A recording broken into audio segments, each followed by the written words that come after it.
हाय दोस्तों, हमारे channel automation fever में आपका स्वागत है। एमआईएस की लास्ट दो वीडियो में हमने देखा कि एक टेबल हम कैसे बनाते हैं, साथ ही टेबल पर हम स्लाइसर्स कैसे ऐड करते हैं। अब इन दोनों को साथ में मिला के हम रिपोर्ट बनाना सीखते हैं, क्योंकि आप देखोगे जब भी हम डैशबोर्ड बनाएंगे तो उसमें स्लाइसर्स का यूज बहुत ज़्यादा होने वाला है। आप एक काम कीजिए, गूगल पे जाइए और वहाँ पर इमेजेस वाला जो सेक्शन है उसमें जाने के बाद आप सर्च कीजिए डैशबोर्ड विद स्लाइसर्स। आपको बहुत अच्छे-अच्छे डैशबोर्ड मिलेंगे जिनमें स्लाइसर्स का यूज़ बहुत हो रहा होगा। तो ये जो वीडियो है इसमें हम सिर्फ़ आपको स्लाइसर्स की कैपेबिलिटी बताएँगे कि स्लाइसर का यूज़ करके आप कैसे अच्छे-अच्छे डैशबोर्ड बना सकते हैं। ये वीडियो लेक्चर हम इसीलिए बना रहे हैं कि हमने टेबल और स्लाइसर दोनों को लास्ट दो वीडियो में कवर किया है। अब उन दोनों को मिला के एक अच्छी सी रिपोर्ट बनाते हैं। तो दोस्तों चलिए स्टार्ट करते हैं। हमारे पास सेल्स डेटा नाम की एक सीट है जिसमें सेल्स का कुछ डेटा है, और एक दूसरी सीट है रिपोर्ट वाली। इसमें वो रिपोर्ट है जो फाइनली हमें बनानी है। तो हम क्या करते हैं, इस डेटा का यूज करके ये वाली हम रिपोर्ट बनाते हैं। ओके दोस्तों, अब सबसे पहले एक न्यू सीट हम ऐड करते हैं। उसके लिए आप इस प्लस पर क्लिक कर सकते हैं, जो प्लस का साइन है, या फिर कीबोर्ड से आप शिफ्ट F11 की प्रेस करेंगे तो एक नई सीट ऐड हो जाएगी। अब इस सीट का नाम हम चेंज कर लेते हैं। उसके लिए या तो इस सीट का जो टैब है, जो नेम है सीट 3, इस पे जाके डबल क्लिक कर सकते हैं, या फिर आप सीट को रीनेम कर सकते हैं शॉर्टकट की का यूज करके, जो कि होती है Alt H O R। तो हम शॉर्टकट की प्रेस करते हैं Alt H O R और इस सीट का नेम कर देते हैं सेल्स रिपोर्ट। अब हमें सोर्स डेटा चाहिए सेल्स वाला, तो हम जाते हैं सेल्स डेटा वाली सीट पे और ये जो पूरा डेटा है इसको सेलेक्ट कर लेते हैं कंट्रोल ए की प्रेस करके और कंट्रोल सी करके। इस डेटा को हम कॉपी करते हैं, फिर सेल्स रिपोर्ट में आते हैं और हम 12th रो पे जाते हैं, क्योंकि ऊपर हमें स्लाइसर सेट करते हैं, और यहाँ पे Alt ESV की प्रेस करके हम अपने डेटा को यहाँ पर पेस्ट कर लेते हैं। Alt ESV की हम यूज करते हैं डेटा को अगर हमें पेस्ट करना है पेस्टेज वैल्यूज करके। ओके, अब जो यहाँ पर हमारी डेट है वो डेट जनरल में आ रही है, क्योंकि हम जब वेस्टेज वैल्यूज करते हैं तो सारी फॉर्मेटिंग रिमूव हो जाती है। तो हम इसको डेट में चेंज कर लेते हैं। उसके लिए हम पहले सेल को एक्टिवेट करते हैं, फिर कंट्रोल शिफ्ट की दबाते हुए अपने कीबोर्ड से डाउन एरो की प्रेस करते हैं, जिससे पूरी डेट वाला जो कॉलम है इसमें जहां तक डेटा है वो सेलेक्ट हो जाएगी। उसके बाद कंट्रोल शिफ्ट और हैश की प्रेस करके हम इसको डेट वाले फॉर्मेट में कन्वर्ट कर लेते हैं। उसके बाद जो हमारा डेटा है इसको हमें टेबल में चेंज करना है। उसके लिए आप कीबोर्ड से कंट्रोल एल या कंट्रोल टी की प्रेस कर सकते हैं। हमारी जो डेटा है उसमें हेडर्स है, हम चेक बॉक्स को चेक रहने देंगे। उसके बाद हम एंटर की प्रेस करेंगे तो देखिए हमारा डेटा टेबल में चेंज हो गया। अब इस टेबल का फॉर्मेट हम चेंज कर लेते हैं। जब हमारा टेबल सेलेक्टेड रहेगा तो टेबल डिजाइन वाला ये जो टैब है ये हमारा शो होगा। हमें जाना है फिर टेबल स्टाइल में और यहाँ से अपने टेबल के स्टाइल को हम चेंज कर लेंगे। किस फॉर्मेट में करें, इसमें करके देखते हैं। इसमें अच्छा लग रहा है तो इसमें रहने देते हैं। इस टेबल पर आप स्लाइसर सेट करते हैं। उसके लिए टेबल पर क्लिक करेंगे, जिससे टेबल डिजाइन वाला हमारा टैब शो होगा। इस पर जाना है, फिर इंसर्ट स्लाइसर्स पर हमें क्लिक कर देना है। अब इस पर स्लाइसर्स किस किस कॉलम में हमें ऐड करना है, रीजन में करते हैं, प्रोडक्ट में और सेल्स ईयर, तीनों इन कॉलम पर हम स्लाइसर्स ऐड कर लेते हैं। ओके के बटन पर क्लिक करते हैं तो हमारे 3 स्लाइसर्स ऐड हो जाते हैं। अब हम हमारा जो सेल्स ईयर है इस वाले स्लाइसर्स को यहाँ पे लाना है, और क्योंकि हम 2 स्लाइसर्स यहाँ पे रखने हैं तो इसको छोटा करना होगा। थोड़ा छोटा कर लेते हैं, साथ ही इनको 2 कॉलम में लेके आ जाते हैं। उसके लिए हम स्लाइसर्स को सेलेक्टेड या एक्टिवेट रहने देंगे, और बटन्स वाला जो हमारा ग्रुप है, सेक्शन है, इसमें जो पहला ऑप्शन है यहाँ पर हम कॉलम 2 कर देंगे। ठीक है, स्लाइसर्स की डिजाइन को भी चेंज कर लेते हैं। इसका ये ग्रीन वाला स्लाइसर्स कर देते हैं। रीजन भी इसके नीचे ले आते हैं हम, रीजन के कॉलम 2 कर देते हैं। रीजन के स्लाइसर्स के इसको भी छोटा कर देते हैं हम, और इसका स्टाइल भी ग्रीन वाला कर देते हैं। इस वाले स्लाइसेस को हम यहाँ ले आते हैं, थोड़ा छोटा करके हम इसको यहीं रहने देते हैं, इसको भी ग्रीन कर देते हैं और साथ ही हमारी जो ये सीट है इसकी ग्रिड लाइन को हम रिमूव कर देते हैं। उसके लिए हम व्यू पे जाएंगे और यहाँ से हम शो वाले ग्रुप से ग्रिड लाइंस रिमूव कर सकते हैं या फिर शॉर्टकट की इसकी यूज कर सकते हैं, जो कि हमारी होगी Alt W V G। वो प्रेस करके आप अपनी सीट से ग्रिड लाइन रिमूव कर सकते हैं और अगर दोबारा लानी है तो Alt W V G press करोगे तो आपकी सीट में ग्रिड लाइंस वापस आ जाएगी, ऑन हो जाएगी। हमको ग्रिड लाइंस अपनी सीट में नहीं चाहिए तो हम Alt W V G की प्रेस करके ग्रिड लाइंस को सीट से रिमूव कर देते हैं। उसके बाद हमें अपनी रिपोर्ट में टोटल सेल दिखानी है कितनी हुई है, फिल्टर के according minimum sale, maximum sale और एवरेज सेल। तो हम आते हैं सेल्स रिपोर्ट वाली सीट में। यहाँ पे टोटल सेल्स हमें चाहिए,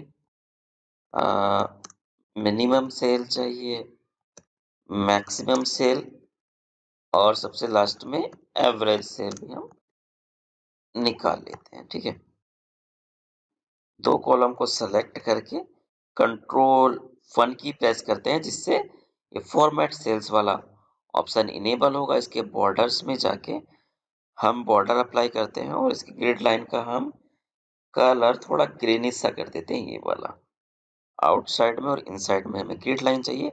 आउटसाइड में एक काम करते हैं, थोड़ा बोल्ड सी जो ग्रिड लाइन है वो दे देते हैं। उसके लिए आउटलाइन वाला जो ये हमारी ग्रिड लाइन का ऑप्शन है इस पर क्लिक कर देते हैं, फिर ओके के बटन पर क्लिक करते हैं। ठीक है, अब जो टोटल सेल्स है इसका बैकग्राउंड कलर भी चेंज कर लेते हैं। होम में जाते हैं और इसका बैकग्राउंड कलर कर लेते हैं ये वाला और फॉन्ट का कलर कर लेते हैं व्हाइट। ठीक है, अब यहाँ पर सेल्स निकालते हैं। तो टोटल सेल हमें फिल्टर के अकॉर्डिंग निकालनी है तो हमें यहाँ पर सब टोटल का यूज करना होगा। उसके लिए हम लिखेंगे सब टोटल और सम करना है तो सम वाले पे जाएंगे। सम का ऑप्शन क्या है 9, 9 प्रेस करेंगे, कोमा लगाएंगे, अब रेंज सेलेक्ट कर लेंगे जिसका सम करना है और ब्रैकेट बंद करके एंटर की प्रेस कर देंगे। उसके बाद मिनिमम सेल निकालनी है तो भी हमें सब टोटल लगाना है। मिनिमम के लिए क्या ऑप्शन है 5, हम 5 देंगे, कोमा लगाएंगे, रेंज सेलेक्ट कर लेंगे। ओके, मैक्स के लिए भी सब टोटल लगाते हैं। मैक्स के लिए ऑप्शन है 4, कोमा, रेंज सेलेक्ट और सबसे लास्ट में एवरेज निकाल लिए, उसके लिए भी सब टोटल लगाएंगे और एवरेज के लिए फर्स्ट ही है ऑप्शन, कोमा लगाते हैं और रेंज सेलेक्ट कर लेते हैं। एक काम और यहाँ पर कर लेते हैं, जो हमें एवरेज सेल है वो पॉइंट में नहीं चाहिए तो हम यहाँ पर राउंड अप का फंक्शन लगा के एवरेज सेल्स को हम राउंड अप कर देते हैं। ठीक है, अब यहाँ पर एक बात आप नोटिस कर सकते हैं कि हमने यहाँ पर सम, मिनिमम या मैक्सिमम सेल निकालने के लिए सम, मिन या मैक्स फंक्शन का यूज नहीं किया, क्योंकि अगर हम उन फंक्शन का यूज करें तो हमारे फिल्टर के अकॉर्डिंग सेल रिफ्रेश नहीं होगी। मैं आपको दिखाता हूँ। मान लीजिए टोटल सेल निकालने के लिए हम सम का यूज कर रहे हैं। ओके, अब अगर मैं फ़िल्टर लगाता हूँ 2020 वाली ईयर पे, ये 2020 की जितनी भी सेल है वो फ़िल्टर होके आ जाए, तो हमें उन्हीं का सम चाहिए होगा। देखिए उन्हीं का सम आ रहा है और सम वाला जो फ़ंक्शन है वो अभी भी टोटल सम ही दिखा रहा है। तो अगर हमें कहीं पर फ़िल्टर के अकॉर्डिंग सम करना हो, तो वहाँ पर हम सब टोटल का यूज़ करते हैं। ठीक है? समझ में आ गया? इसीलिए हमने सब टोटल का ही यूज़ करके मिनिमम, मैक्सिमम, एवरेज और सम निकाला है। अब जो हमने ये डिटेल निकाली है कुछ, इस पर एक चार्ट ऐड कर लेते हैं। तो इस पूरे डेटा को सेलेक्ट करते हैं। उसके बाद इंसर्ट वाला जो टैब है उसमें जाएँगे और यहाँ पर हम पाई चार्ट ऐड कर लेते हैं। ठीक है? अब यहाँ पर हमारा डेटा इतना अच्छा नहीं है कि चार्ट में अच्छे से शो हो, क्योंकि जो हमारी टोटल सेल है वो बहुत ज़्यादा है। तो हम एक काम करते हैं, इसको डिवाइड कर लेते हैं किसी भी रैंडम नंबर से। चलिए 203 से इसे हम डिवाइड कर देते हैं। डेटा बनाने के लिए सिर्फ लॉजिक नहीं है अभी यहाँ पर कि हम 203 से क्यों इसे डिवाइड कर रहे हैं। बस ऐसे ही डिवाइड कर ले रहे हैं क्योंकि हमें चार्ट में डेटा शो करना है अच्छे से। ठीक है, इसको भी हम राउंड अप कर सकते हैं कि ये पॉइंट में ना दे, तो इसको राउंड अप कर लेते हैं 0 पॉइंट के साथ। ठीक है, अब देखिए जब भी हम किसी भी उस पर फ़िल्टर लगाएँगे तो उसके अकॉर्डिंग हमारा चार्ट भी रिफ्रेश होगा और हमारी टेबल भी, ठीक है? जैसे ही हम फ़िल्टर हटाएँगे उसके अकॉर्डिंग ये हमारी रिपोर्ट काम कर रही है। एक काम करते हैं, इसका डिज़ाइन भी चेंज कर लेते हैं चार्ट का हम। उसके लिए चार्ट को सेलेक्ट करते हैं, चार्ट डिज़ाइन में जाते हैं, ठीक है? और यहाँ से हम चार्ट की लेआउट चेंज कर सकते हैं, चार्ट का कलर कॉम्बिनेशन चेंज कर सकते हैं, ठीक है? और यहाँ से चार्ट का आप स्टाइल भी चेंज कर सकते हैं। मान लीजिए आपको कौन सा चार्ट स्टाइल दिखाना है, ये वाला दिखाना है तो हम ये सेलेक्ट कर लेंगे। चार्ट का टाइटल चेंज करने के लिए डबल क्लिक करेंगे, उस पे यहाँ पे दे देते हैं कुछ भी, सेल्स रिपोर्ट। थोड़ा सा बड़ा कर लेते हैं चार्ट के साइज को। ओके, सही लग रहा है अब। और सबसे लास्ट में एक काम और करते हैं, जो सेल्स है उनका बैकग्राउंड कलर कर लेते हैं ग्रीन सा हल्का सा। तो उसके लिए कंट्रोल ए की प्रेस करके पूरे डेटा को हम सेलेक्ट कर सकते हैं, या फिर उसके लिए ये जो लेफ्ट कॉर्नर में ये बटन है इस पर आप क्लिक करेंगे तो पूरी सीट के सारे सेल्स सेलेक्ट हो जाएंगे। उसके बाद हम क्या करते हैं, क्योंकि ब्लैंक सेल पर ही हमको बैकग्राउंड कलर देना है तो उसके लिए हम कंट्रोल जी की प्रेस करेंगे। उसके बाद स्पेशल्स में जाके ब्लैंक्स वाले जितने भी सेल्स हैं वो सेलेक्ट करेंगे और उनका कलर हल्का सा ग्रीनिश सा हम दे देते हैं। ये देते हैं, ये सही लग रहा है। यहाँ के सेल का हट गया है तो इन कॉलम को भी हम सेलेक्ट करते हैं यहाँ से, और इनका कलर भी चेंज कर देते हैं हल्का सा ग्रीन। ठीक है दोस्तों, हमारी रिपोर्ट बनकर तैयार हो गई है। अब यहाँ पर आप देखिए कि हमने सिर्फ 2 फीचर्स का यूज़ किया है, टेबल और स्लाइसर्स का। और सिर्फ इन 2 ही फीचर का यूज़ करके हम कितनी प्यारी सी रिपोर्ट बना पा रहे हैं। तो आप खुद ही सोचिए कि आगे जब हम और ज़्यादा फीचर्स सीखेंगे, तो उनका यूज़ करके कितने प्यारे-प्यारे डैशबोर्ड आपको बनाना सिखाएँगे। ये वीडियो हमने सिर्फ़ इसीलिए बनाई है कि आपको दिखा सके कि स्लाइसर्स कितने पावरफुल होते हैं और इनको यूज़ करके कितनी अच्छे डैशबोर्ड आप फ्यूचर में बनाएँगे। सो अब जो हमने ये रिपोर्ट बनाकर तैयार की है, इसको एक बार चेक कर लेते हैं। इसमें किसी भी रीजन पर क्लिक करते हैं। मान लीजिए नॉर्थ पर क्लिक कीजिए, तो आप देखिए हमारी टेबल पे फ़िल्टर लग गया, साथ ही हमारा चार्ट भी रिफ्रेश हुआ है और जो हमने डिटेल निकाली है, मिनिमम, मैक्सिमम, एवरेज, ये भी रिफ्रेश हो रही है।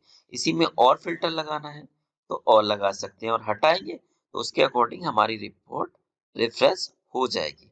मतलब कि हम एक इंटरैक्टिव यहाँ पर रिपोर्ट बना पा रहे हैं, जो रिपोर्ट हम यूजर को दे देंगे। ये एक डमी रिपोर्ट हमने आपको बनाना सिखाई है। तो दोस्तों आज के लिए इतना ही। अगर आपको हमारी ये वीडियो अच्छी लगी हो, आपको पसंद आई हो तो इसको लाइक कर दीजिए, और अगर अभी तक आपने चैनल सब्सक्राइब नहीं किया है तो सबसे पहले आप चैनल सब्सक्राइब कीजिएगा। अब मिलते हैं नेक्स्ट वीडियो लेक्चर में। बाय।